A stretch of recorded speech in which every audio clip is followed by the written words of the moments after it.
ሰላም እንዴት ናችሁ? ውድ ዩቲዩብ ቻናል ተከታዮቼ ዛሬ በጣም ደስ የሚል ዜና ይዤ ወደ እናንተ መጥቻለሁ። የብዙዎቻችን ትዕግስት አስጨራሽ የነበረው ኤርድሮፕ ሊስት የሚደረግበትን ቀን አሳውቀዋል። ስለዚህ ስለሱ የምነግራችሁ ይሆናል። ሁላችሁም ይህንን ቪዲዮ የምትከታተሉ ይህንን ቪዲዮ ደስ ካላችሁ ላይክ አድርጉ። ላይክ ማድረጋችሁ እንዳትረሱ፣ የእናንተ ላይክ ስለሚጠቅመኝ ማለት ነው። እንደዚሁም ደግሞ አዳዲስ ቤተሰቦች ካላችሁ ደግሞ ሳብስክራይብ ማድረጋችሁን እንዳትረሱ። ዛሬ ፖስ አዲስ መረጃ አሰምቷል። ይህም ሊስት የሚደረግበትን ቀን አሳውቋል።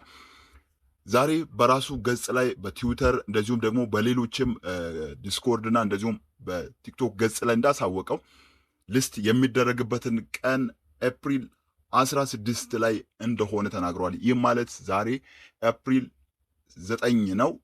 ልክ ከ7 ቀን በኋላ በሳምንቱ በቀጣይ ሮብ ላይ ሊስት እንደሚያደርግ በራሱ ገጽ ላይ ተናግረዋል። እንደዚሁም ደግሞ በተለያዩ ቋንቋዎች እዚህ ጋር እንደምትመለከቱት ቪዲዮ ሰርቶ ለቋል።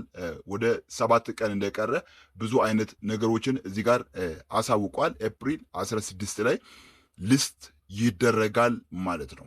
ስለዚህ ምን አዲስ ነገር አለ ካላችሁ የተለያዩ ኤክስቼንጆች በዚህ ሳምንት እንደሚጨመር ልክ ኤፕሪል 11 ላይ ተጨማሪ ነገር እንደሚኖር አሳውቀዋል። ከዚህ በፊትም ለእናንተ ቪዲዮ ሰርቼላችሁ ነበር።